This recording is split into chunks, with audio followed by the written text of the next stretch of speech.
നമസ്കാരം. മെസ്സി വരും വരില്ല എന്ന മാസങ്ങൾ നീണ്ട അഭ്യൂഹങ്ങൾക്ക് വിരാമമിട്ട് മെസ്സി നവംബറിൽ എത്തില്ലെന്ന് ഇന്നലെ സ്പോൺസർ ആന്റോ അഗസ്റ്റിൻ പ്രഖ്യാപിച്ചിട്ടും വിവാദം തീരുന്നില്ല. മെസ്സിയുടെ വരവ് പറഞ്ഞ് കലൂർ സ്റ്റേഡിയം നവീകരണത്തിന് സ്പോൺസർ ഇടപെട്ടതിൽ ദുരൂഹത. അർജന്റീന മത്സരത്തിനു ശേഷവും സ്റ്റേഡിയത്തിൽ അവകാശം വേണമെന്നാണ് സ്പോൺസർ ആന്റോ അഗസ്റ്റിൻ ആവശ്യപ്പെട്ടിരുന്നതെന്നാണ് വിവരം. സ്റ്റേഡിയം നവീകരണത്തിന് സ്പോൺസറെ ഏൽപ്പിച്ചതിൽ കരാറുണ്ടോ, വ്യവസ്ഥകൾ എന്തൊക്കെ എന്നതിലും വ്യക്തതയില്ല. കരാർ വ്യവസ്ഥകൾ പുറത്തുവിടണമെന്നാവശ്യപ്പെട്ട് കോൺഗ്രസ് രംഗത്തു വന്നു. സ്പോൺസറുടെ സ്റ്റേഡിയത്തിലെ തുടർ ഇടപാടുകളിൽ അവ്യക്തതയുണ്ടെന്ന് GCDA എക്സിക്യൂട്ടീവ് അംഗം PV ശ്രീനിജൻ MLAയും പറയുന്നു. സ്റ്റേഡിയം കൈമാറ്റ വിഷയത്തിൽ GCDA നേതൃത്വത്തിനും കടുത്ത അതൃപ്തിയുണ്ടെന്നാണ് സൂചന. ഇന്നലെ മാധ്യമങ്ങളെ കാണുമ്പോഴും നവീകരണം സ്പോൺസറുടെ ഔദാര്യം എന്ന നിലയിൽ കാര്യങ്ങൾ വിശദീകരിക്കാനാണ് മന്ത്രി V അബ്ദുറഹ്മാൻ ശ്രമിച്ചത്. മാംഗോ ഫോൺ മുതൽ മുട്ടിൽ മരം മുറി വരെ സാമ്പത്തിക തട്ടിപ്പ് കേസിൽ സംശയ നിഴലിലുള്ളവരെ സർക്കാർ സ്റ്റേഡിയം ഏൽപ്പിച്ചത് എന്തുറപ്പിലാണ്? ചോദ്യങ്ങൾക്ക് മറുപടിയില്ലാത്തത് എന്തുകൊണ്ട്? ഈ വിഷയമാണ് നമ്മൾ ഇന്ന് പ്രൈം ഡിബേറ്റിൽ പരിശോധിക്കുന്നത്. എല്ലാ പ്രേക്ഷകർക്കും സ്വാഗതം.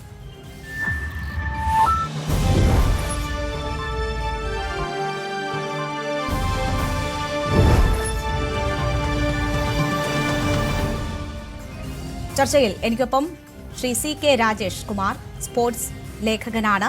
ശ്രീ റോണി K ബേബി, കോൺഗ്രസ് പ്രതിനിധി. ഒപ്പം തന്നെ Shri Mathews, Kerala football team, Mathew Varghese, Kerala football team മുൻ താരം എന്നിവരാണ് ചർച്ചയിൽ പങ്കെടുക്കുന്നത്. ശ്രീ മാത്യു വർഗീസ്, മെസ്സി എത്തുക എന്നത് ഓരോ മലയാളിയുടെയും ആഗ്രഹമായിരുന്നു. എല്ലാവരും അതിനുവേണ്ടി കാത്തുനിന്നതാണ്.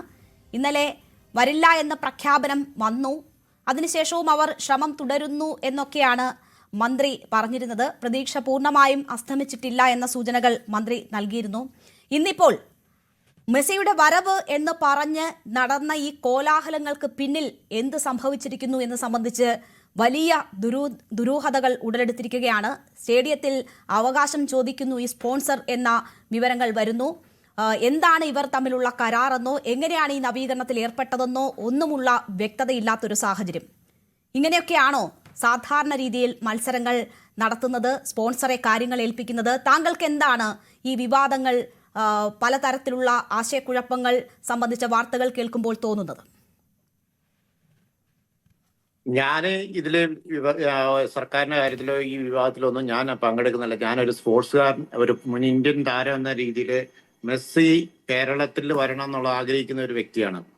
ഒരു പഴയ ഒരു ഇന്ത്യൻ താരം എന്ന രീതിയിൽ നമുക്കെല്ലാവർക്കും അറിയാം, മെസ്സി, അർജന്റീന ടീം, അവരുടെ ഫാൻസ് എന്ന് പറഞ്ഞാൽ ഇന്ത്യയില് ലോകത്ത് ഉള്ള മൊത്തം ഫാൻസിന്റെ ടോട്ടൽ എടുത്താലും നമ്മൾ ഇന്ത്യയിലുള്ള ഫാൻസ് ആയിരിക്കും അർജന്റീന ടീമിനും മെസ്സിക്കും ഉള്ളത്.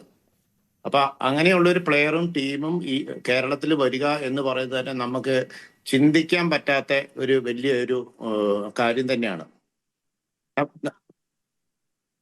ഹലോ കേൾക്കുന്നുണ്ടോ?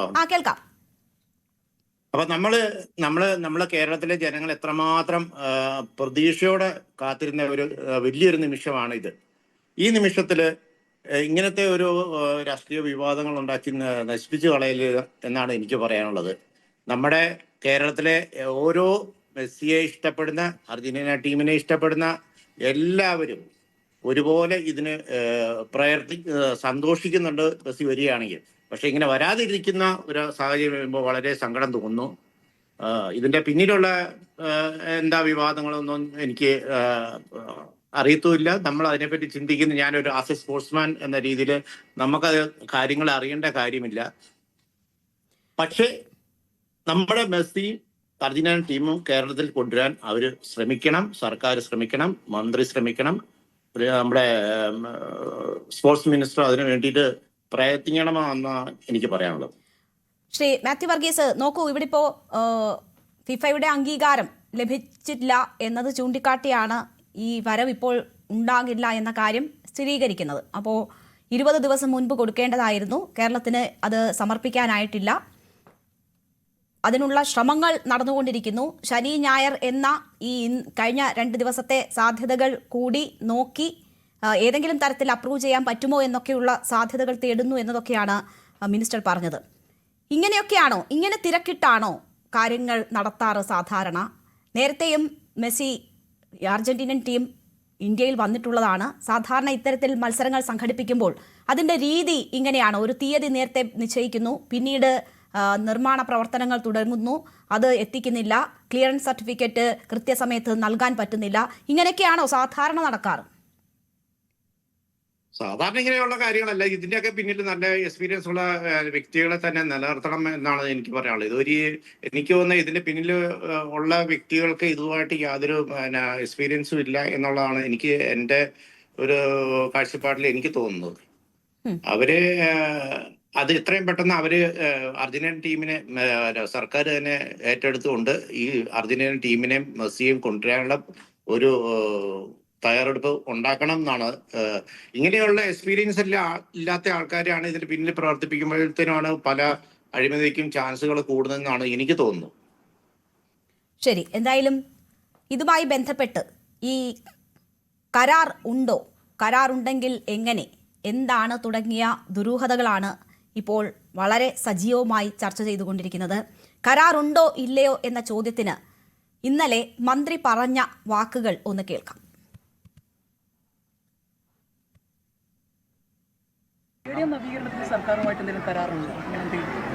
അവിടെ നടക്കണില്ലേ നോക്കൂ. നിലവിൽ അവിടെ സ്റ്റേഡിയത്തിൻ്റെ നിർമ്മാണം നടക്കുന്നുണ്ട്. ഞാൻ തുടക്കത്തിലേ പറഞ്ഞു, ആ സ്പോൺസർ ഈ കളി വരണം എന്നുള്ളത് കൊണ്ട് അദ്ദേഹത്തിൻ്റെ സ്വന്തം ചെലവിലാണ് ഇപ്പം അത് ചെയ്യുന്നത്. അതുകൂടി അത് സത്യത്തിൽ ആരാധനക്ക് തയ്യാറാവും? സർക്കാരിൻ്റെ സ്റ്റേഡിയം എന്നാക്കാൻ 10-50 കോടി, 50-ലൊന്നും നിൽക്കാൻ പോകണില്ല അവന്. അത് അദ്ദേഹം സ്വന്തം ഏറ്റെടുത്ത് നടക്കണം. നമുക്കൊരു ലൈറ്റ് വരെ ഫിറ്റ് ചെയ്ത് കൊടുക്കണമെന്നുണ്ടായിരുന്നു, പക്ഷെ അതിനുള്ള സമയം പോലും ഉണ്ടായിട്ടില്ല. അപ്പോൾ ഇതിൽ നമ്മൾ കാണേണ്ടത് കേരളം നല്ല രീതിയിൽ തന്നെ ഇതിന് ശ്രമിച്ചു. അദ്ദേഹം ഈ സ്പോൺസർ ആവശ്യമായിട്ടുള്ള എല്ലാ സഹായവും നമ്മളോട് ചേർന്ന് ചെയ്തിട്ടുണ്ട്. ഇവിടെ ഇത്തരത്തിലുള്ള ചില നിയമങ്ങൾ ഇപ്പോൾ കേരളത്തിൽ കളി വരാൻ ആഗ്രഹിക്കുന്നതിൽ ഏറ്റവും ഇപ്പോൾ ഏഷ്യൻ ഫുട്ബോൾ ഫെഡറേഷന്, ഓൾ ഇന്ത്യ ഫുട്ബോൾ ഫെഡറേഷൻ എല്ലാം നമ്മളെ കൂടെ നിൽക്കുക. ഇതെല്ലാം നിൽക്കുമ്പോഴും ഇത്തരത്തിൽ ചെറിയൊരു കടമ്പയാണ് നമ്മുടെ മുമ്പിൽ. അതും നമ്മൾ രക്ഷപ്പെട്ടു വരും എന്നാണ് എനിക്ക് തോന്നുന്നത്. ശ്രീ റോണി കെ ബേബി, കോൺഗ്രസ് പ്രതിനിധി നമുക്കൊപ്പം ചേരുകയാണ്. ശ്രീ റോണി കെ ബേബി, നോക്കൂ, നിറഞ്ഞ മനസ്സോടെ ഒരു സ്പോൺസർ ആ സ്റ്റേഡിയം നവീകരിച്ചു കൊണ്ടിരിക്കുകയാണ്. 50 കോടിയിലൊന്നും നിൽക്കത്തില്ല, അതിലും മേളെ പോകും എന്നാണ് മന്ത്രി പറയുന്നത്. കരാർ എവിടെയെന്ന് ചോദിക്കുമ്പോഴാണ് മന്ത്രി പറയുന്നത് സ്പോൺസർ സ്വന്തം മനസ്സാലെ ചെയ്യുകയാണ്. സർക്കാർ അതിനൊക്കെ പോയാൽ ഒരുപാട് സമയം നഷ്ടം വരും. അപ്പോൾ അതൊന്നും ഇല്ലാണ്ട് ഇപ്പോൾ സ്പോൺസർ സ്വന്തം നിലയിൽ ചെയ്തുകൊണ്ടിരിക്കുക. അങ്ങനെ ഒരു നല്ല മനസ്സുള്ള ആളെയാണോ നിങ്ങൾ സംശയ നിഴലിൽ നിർത്തുന്നത്? സംശയ നിഴലിൽ നിർത്തി കോൺഗ്രസ് ഇപ്പോൾ കരാർ വ്യവസ്ഥകൾ എവിടെ, എന്തിയെ എന്നൊക്കെ ചോദിക്കുന്നത്? കേരളത്തിലെ ജനങ്ങള് വളരെ വൈകാരികമായി വലിയ പ്രതീക്ഷയോടെ കാത്തിരുന്ന ഒരു സംഭവം, അതിന് പോലും ഇവിടെ ഒന്ന് രാഷ്ട്രീയമായി അതിനെ കാണുന്നതിൽ, വിമർശിക്കുന്നതിൽ എനിക്ക് ദുഃഖമുണ്ട്. പക്ഷേ അതിനു വേണ്ടിയിട്ടുള്ള സാഹചര്യങ്ങൾ ആരാണ് ഒരുക്കിയത്? ഇപ്പോൾ ഞാൻ കോൺഗ്രസിന്റെ പ്രതിനിധിയായി ഇവിടെ വന്നു നിന്നുകൊണ്ട് ഈ സർക്കാരിന്റെ ഈ നടപടികളെ വിമർശിക്കുമ്പോൾ അതിന് വഴിവെച്ചത് സർക്കാർ തന്നെയല്ലേ എന്ന് ഒരു നിമിഷം ചിന്തിക്കുന്നത് നല്ലതായിരിക്കും. കാരണം കേരളത്തിലെ ജനങ്ങൾക്ക്, കേരളത്തിലെ ഫുട്ബോൾ ആരാധകർക്ക് വളരെ വൈകാരികമായി ഉള്ള ഒന്നാണ് അർജന്റീന, അല്ലെ ബ്രസീല്, അതിലെ കളിക്കാര്. കാരണം കേരളത്തിലെ ജനങ്ങളുടെ ഭൂരിപക്ഷം ആളുകളുടെയും വലിയ വൈകാരികമായി കാണുന്ന ഒന്നാണ്. അതിൽ തന്നെ കഴിഞ്ഞ ഫിഫ ലോകകപ്പ് നേടിയ അർജന്റീന, അതിന്റെ പ്രധാനപ്പെട്ട കളിക്കാരനായിട്ടുള്ള മെസ്സി, അവരെയൊക്കെ ഒന്ന് കാണുക, അവരുടെ നാട്ടിൽ വരിക എന്നൊക്കെ വലിയ ഒരു ആവേശം നിറഞ്ഞ കാര്യമാണ്. കൊച്ചു കുട്ടികൾ ഉൾപ്പെടെ, നമ്മുടെയൊക്കെ നാട്ടിലുള്ള കൊച്ചു കുട്ടികൾ, 6, 7, 8 വയസ്സുള്ള കുട്ടികൾ പോലും ഞങ്ങളെ കൂടെ കൊണ്ടുപോകണം, മെസ്സി വരുമ്പോൾ കാണാനൊരു അവസരം നൽകണം, അല്ലെങ്കിൽ എങ്ങനെയൊരു ടിക്കറ്റ് സംഘടിപ്പിച്ച് തരണമൊക്കെ വലിയ ആവേശത്തോടെ സംസാരിക്കുമ്പോൾ എത്ര പ്രതീക്ഷയോടെയാണ് നമ്മുടെ കേരളം അത് കാത്തിരുന്നത്.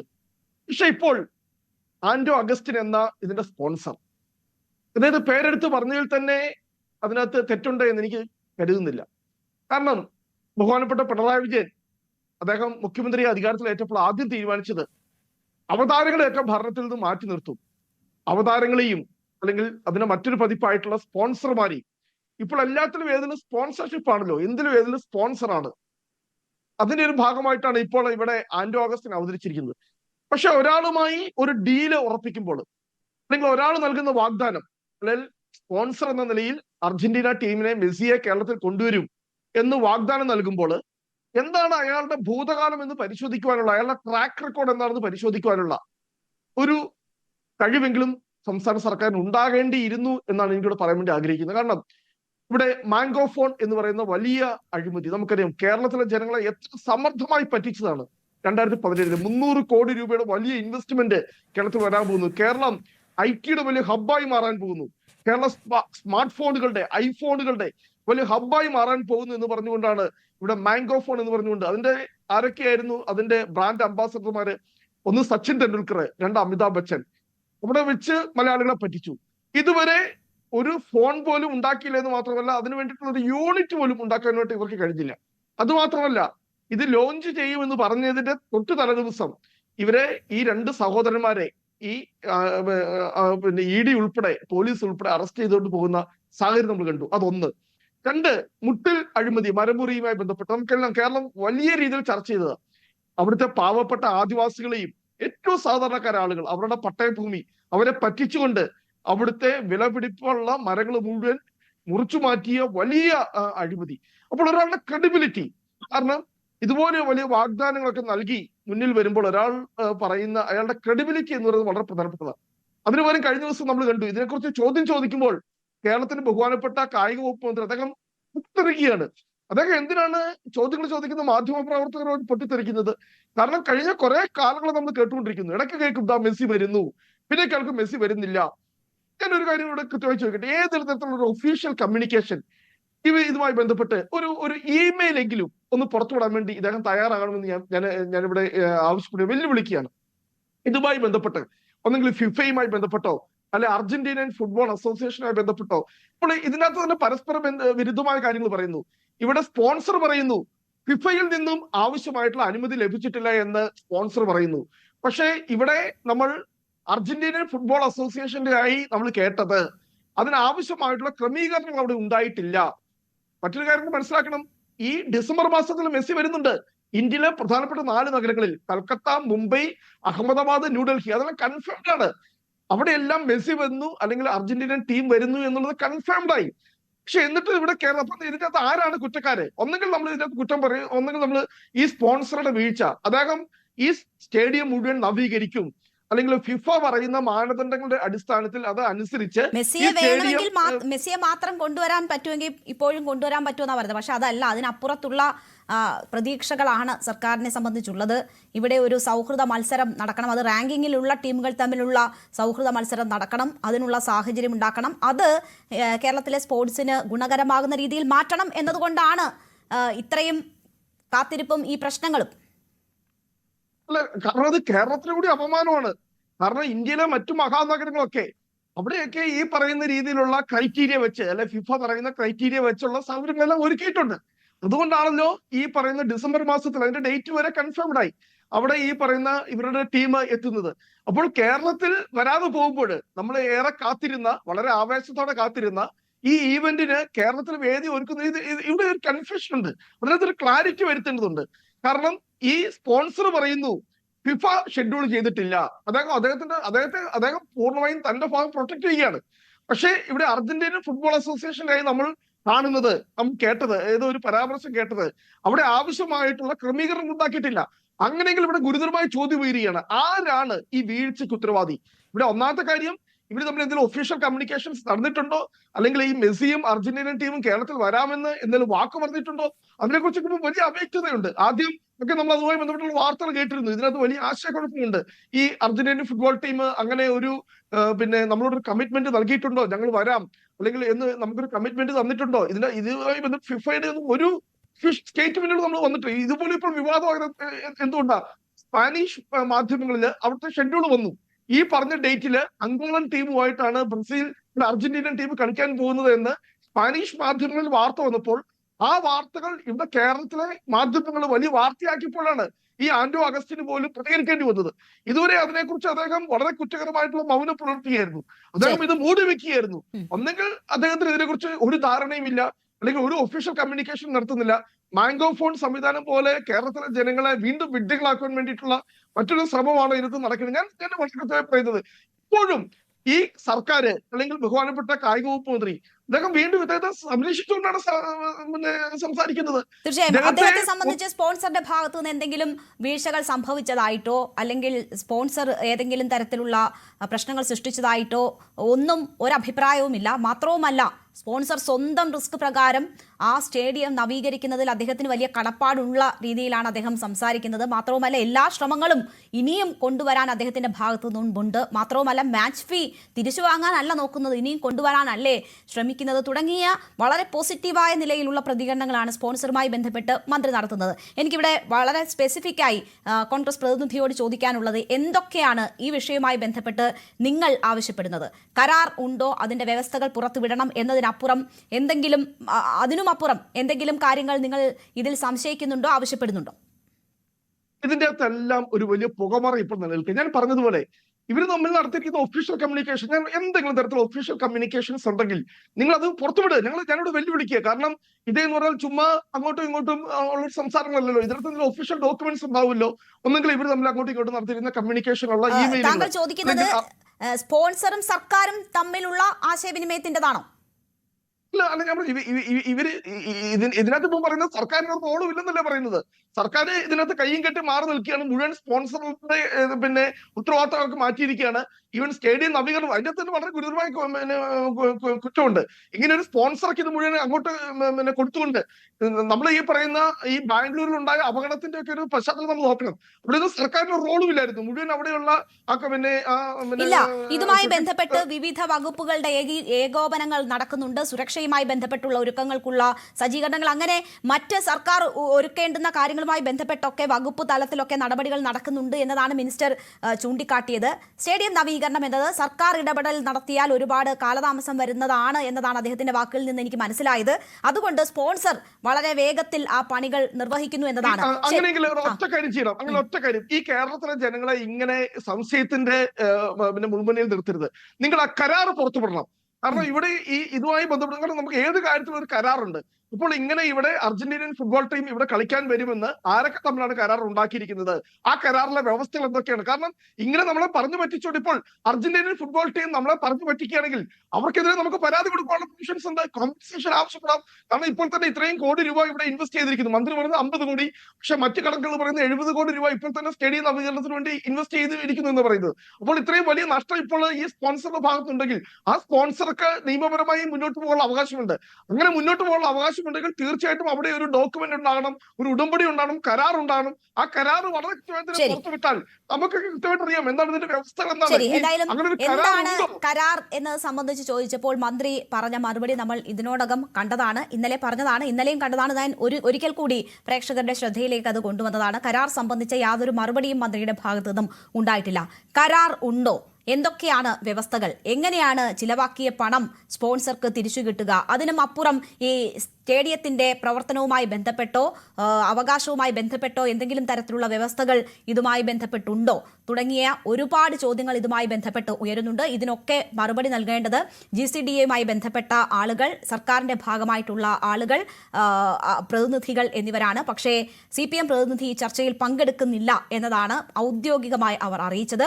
GCDAയുടെ പ്രതിനിധികളെയും നമ്മൾ ശ്രമിച്ചു, കിട്ടിയില്ല. ഇന്ന് ഇതുമായി ബന്ധപ്പെട്ട് ഉണ്ടായിട്ടുള്ള ഒരേ ഒരു പ്രതികരണം നമുക്ക് ലഭ്യമായിട്ടുള്ളത് PV ശ്രീനിജൻ MLAയുടേതാണ്. PV ശ്രീനിജൻ GCDAയുടെ ഒരു എക്സിക്യൂട്ടീവ് കമ്മിറ്റി അംഗമാണ്. എക്സിക്യൂട്ടീവ് കമ്മിറ്റി അംഗമായ PV ശ്രീനിജൻ പറഞ്ഞ വാക്കുകൾ കേൾക്കാം. ബന്ധപ്പെട്ട ആധികാരികമായിട്ട് മറുപടി പറയേണ്ട ആളുകൾ ഇതിൽ ക്ലാരിറ്റി വരുത്തേണ്ടതായിട്ടുണ്ട്. ഇപ്പൊ നിങ്ങൾ സൂചിപ്പിച്ച പോലെ ആരാണോ ഇതിന് ഉത്തരവാദിത്വം എന്ന് പറയുന്നത്, അവരിതില് വന്ന് ഇതാണ് കാര്യങ്ങളെന്ന് ജനങ്ങളുടെ മുമ്പിൽ വിശദീകരിക്കേണ്ടതാണ്. ആ വിശദീകരിക്കാത്തതിലുള്ളൊരു ക്ലാരിറ്റി ഇല്ലായ്മയാണ് ഇത്തരം സംശയങ്ങളൊക്കെ ഉണ്ടാകാൻ ഒരു കാരണം. ഞാൻ ഫുട്ബോൾ അസോസിയേഷന്റെ പ്രസിഡന്റ് ആയിട്ടുള്ള ഞാൻ, അല്ലെങ്കിൽ ഞങ്ങളുടെ എറണാകുളം ജില്ലാ ഫുട്ബോൾ അസോസിയേഷനോ കേരള ഫുട്ബോൾ അസോസിയേഷനോ ഈ അർജന്റീന ടീം വരുന്നതുമായി ബന്ധപ്പെട്ട് ഇന്ന് വരെ ഞങ്ങൾക്ക് യാതൊരു അറിയിപ്പും കിട്ടിയില്ലെന്നുള്ളത് ഒരു ഖേദകരമായിട്ടുള്ള കാര്യമാണ്. ഫുട്ബോൾ അസോസിയേഷൻ എറണാകുളം ജില്ലാ പ്രസിഡന്റാണ് PV ശ്രീനിജൻ MLA. ഒപ്പം തന്നെ GCDA എക്സിക്യൂട്ടീവ് കമ്മിറ്റി അംഗമാണ്. ഇതുവരെ ഇതുമായി ബന്ധപ്പെട്ടുള്ള യാതൊരു കാര്യങ്ങളും തങ്ങൾ അറിഞ്ഞിട്ടില്ല എന്നതാണ് MLA കൂടിയായ PV ശ്രീനിജൻ പറയുന്നത്. മാത്രവുമല്ല, ബന്ധപ്പെട്ട ആളുകൾ വന്ന് പറഞ്ഞാൽ മാത്രമേ ഈ കാര്യങ്ങൾ വ്യക്തത വരൂ. അത് പറയാത്തത് കൊണ്ടാണ് ഈ വ്യക്തത ഇല്ലാത്തത് എന്നത് കൂടി PV ശ്രീനിജൻ MLA പറഞ്ഞു വെക്കുന്നു. നമുക്ക് ഞാൻ CK രാജേഷ് കുമാറിലേക്ക് വരികയാണ്. എന്നെ കേൾക്കാമോ? തീർച്ചയായിട്ടും. ശ്രീ CK രാജേഷ് കുമാർ, നമ്മൾ മെസ്സി വരുന്നതുമായി ബന്ധപ്പെട്ട് ഇതിനോടകം തന്നെ നിരവധി തവണ താങ്കളെ ബന്ധപ്പെടുകയും പലവിധ ചർച്ചകളിൽ താങ്കൾ പങ്കെടുക്കുകയും ചെയ്തിട്ടുണ്ട്. പല അനിശ്ചിതത്വത്തിൻ്റെ ഘട്ടങ്ങളിലും ഇതിൽ പല സംശയങ്ങളും താങ്കൾ ഉയർത്തിയിട്ടുള്ള വ്യക്തി കൂടിയാണ്. ഒരുപക്ഷെ ഇതൊന്നും നടക്കാൻ പോകുന്നില്ല എന്ന് സാധാരണ എങ്ങനെയൊക്കെയാണ് മത്സരങ്ങൾ സംഘടിപ്പിക്കുന്നതെന്ന് ബോധമുള്ള പലരും ഉറപ്പിച്ച് പറഞ്ഞിരുന്നതാണ്. പക്ഷേ നമ്മുടെ സർക്കാരിൻ്റെ ഭാഗമായിട്ടുള്ളവർക്ക് കായിക മന്ത്രിയായ V അബ്ദുറഹ്മാൻ ഒന്നും ഇതുവരെ നേരം വെളുത്തിട്ടില്ല എന്നാണോ നിങ്ങൾക്ക് തോന്നുന്നത്? ഇപ്പോഴും അദ്ദേഹം പറയുന്നത് 20 ദിവസം മുമ്പ് ക്ലിയറൻസ് കൊടുക്കണം, പക്ഷേ നോക്കൂ, ഞങ്ങൾ ഈ ശനിയും ഞായറും ഒരു കിഴിവ് കിട്ടുമോ എന്ന് നോക്കുകയാണ്, അതിനുശേഷം സമർപ്പിച്ച് കൊണ്ടുവരാൻ ശ്രമിക്കുകയാണെന്നൊക്കെയാണ് അദ്ദേഹം പറയുന്നത്. എന്താണ് ഇതുമായി ബന്ധപ്പെട്ട് സംഭവിച്ചത്? ഇപ്പോൾ ഉയരുന്ന വിവാദങ്ങൾ നവീകരണവുമായി ബന്ധപ്പെട്ടും അതിന് പിന്നിൽ വലിയ തട്ടിപ്പുണ്ടോ എന്നതുമായി ബന്ധപ്പെട്ടുമൊക്കെയാണ്. അപ്പോൾ നേരത്തെ തന്നെ നിങ്ങൾക്കുണ്ടായിട്ടുള്ള സംശയങ്ങൾ, ഇപ്പോഴുയരുന്ന ഈ ദുരൂഹതകൾ സംബന്ധിച്ച വാർത്തകൾ, ഇത് തമ്മിൽ കൂട്ടിക്കെട്ടുമ്പോൾ എന്താണ് മനസ്സിലാകുന്നത്?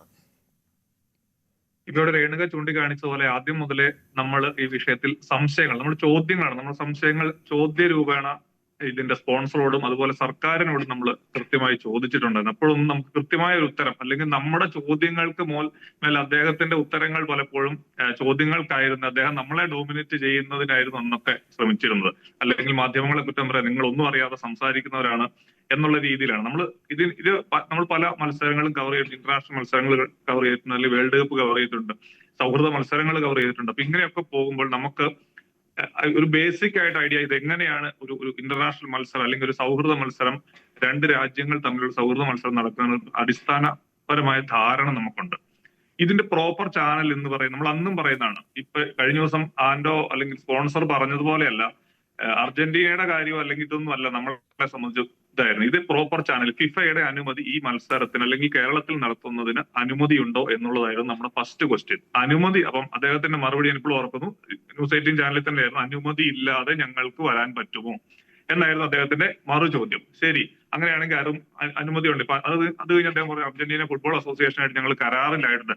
ഇവിടെ ശ്രദ്ധിക്കേണ്ടത്, നമുക്ക് ഇതിന്റെ ഒരു റൂട്ട് അല്ലെങ്കിൽ എങ്ങനെയാണ് ഇതിന്റെ തുടക്കമെന്ന് മുതൽ പറഞ്ഞാലാണ് പ്രേക്ഷകർക്ക് കൃത്യമായിട്ട് മനസ്സിലാവും.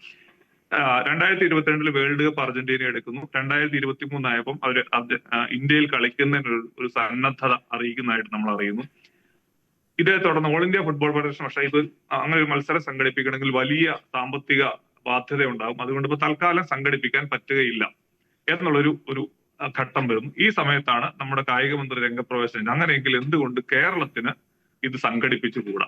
അങ്ങനെ 2023 ഓഗസ്റ്റിലാണെന്നാണ് എന്റെ ഓർമ്മ. ആ സമയത്ത് കായിക മന്ത്രി വന്ന് പ്രഖ്യാപിക്കുകയാണ്, നമ്മൾ അർജന്റീന ടീം നമ്മളെ സമീപിച്ചിട്ടുണ്ട്, ഈ മത്സരം നടത്താനൊക്കുമോ എന്നുള്ള കാര്യത്തിൽ നമ്മളെ സമീപിച്ചിട്ടുണ്ടെന്നുള്ള പ്രഖ്യാപനമാണ് വരുന്നത്. നമ്മൾ സാധാരണഗതിയിൽ അത് കേട്ട് കഴിയുമ്പോൾ നമുക്ക് എല്ലാവർക്കും വളരെ സന്തോഷം. അർജന്റീന ടീം ഇത് ഇങ്ങോട്ട് ആവശ്യപ്പെട്ടേക്കുവാണ് കേരളത്തിലൊരു മത്സരം എന്ന് വെച്ചാൽ അർജന്റീനയുടെ ആവശ്യമാണ് കേരളത്തിൽ മത്സരം കളിക്കുക എന്നുള്ളത്.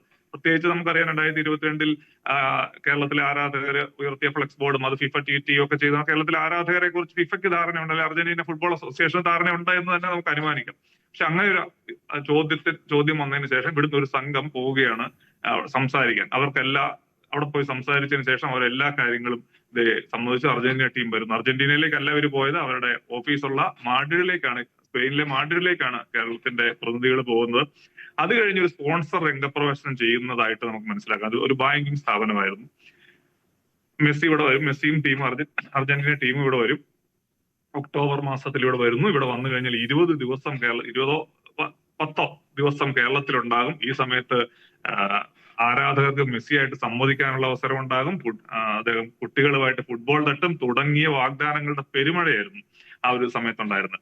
അതിനുശേഷമാണ് സുപ്രഭാതത്തിൽ കേൾക്കുന്നു, അബ്ദുറഹിമാൻ തന്നെ ഒന്ന് പറയുകയാണ് അവര് വരില്ല, അർജന്റീന ടീം വരില്ല എന്നുള്ളൊരു പ്രഖ്യാപനം കണ്ടു. അത് കഴിഞ്ഞ് കുറച്ച് നാൾ അനിശ്ചിതത്വമാണ്. ഈ അനിശ്ചിതത്വത്തിന് ശേഷം വീണ്ടും വെറുതെ പുതിയ സ്പോൺസർ രംഗപ്രവേശനം ചെയ്തിട്ടുണ്ട്. അർജന്റീന ഇവിടെ കൊണ്ടുവരാൻ വേണ്ടിയുള്ള എല്ലാ ശ്രമങ്ങളും നടത്തുന്നു. അപ്പോഴൊക്കെയും ഇവര് വരുമ്പോൾ അർജന്റീന 130 കോടിയോ മറ്റോ കരാറിൽ ഏർപ്പെട്ടു എന്നാണ് ഇവർ പറയുന്നത്. 130 കോടി രൂപ അയച്ചു കൊടുത്തു എന്നും പറയുന്നു. അതിന് മെസ്സി വരും എന്നും പറഞ്ഞുകൊണ്ട് വരും കേട്ടോ എന്നും പറഞ്ഞുകൊണ്ട് നമുക്കൊക്കെ അല്ലെങ്കിൽ നമ്മളൊക്കെ വെറുതെ മാധ്യമ പ്രവർത്തകരും അല്ലെങ്കിൽ മറ്റ് ആൾക്കാരും പ്രതിപക്ഷവും ഒക്കെ കൂടി ഇവരെ സംശയത്തിന്റെ നിലയിൽ നിർത്തുവാണ്. മെസ്സി വരും, അതിനുള്ള എല്ലാ ധാരണയും ധാരണയായിട്ടുണ്ട് എന്നുള്ള രീതിയിൽ പറയും. വലിയൊരു ഫേസ്ബുക്ക് പോസ്റ്റ് ഒക്കെ ഇടുന്നു. അതിനുശേഷമാണ് ഈ സ്പോൺസറുടെ രംഗപ്രവേശം. സ്പോൺസർ 130 കോടി രൂപ അടച്ചു എന്ന് പറയുന്നു. അപ്പോഴും ന്യൂസ് 18 ഒരു ചർച്ച ഉണ്ടായത്. എന്തൊക്കെ അപ്പോൾ ഞങ്ങൾ അർജന്റീന അസോസിയേഷനായിട്ട് കരാറിൽ എത്തിയിട്ടുണ്ട്. അപ്പൊ നമ്മൾ ചോദിച്ചു, ഇത് കരാറിലെ പല വ്യവസ്ഥകളും ശരിയാണ്, ചിലപ്പോൾ ഡിസ്ക്ലോസ് ചെയ്യാൻ ബുദ്ധിമുട്ടുണ്ടാകും, എങ്കിലും അടിസ്ഥാനപരമായ പ്രശ്നങ്ങൾ മെസ്സി വരും അർജന്റീന വരും എന്നല്ല, മെസ്സി ഇല്ലാതെ ഒരു അർജന്റീന ടീം അല്ല, മെസ്സി ഇവിടെ വരും എന്ന് എങ്ങനെ ഉറപ്പിക്കാൻ സാധിക്കുന്നത് ന്യായമായ ക്വസ്റ്റ്യൻ.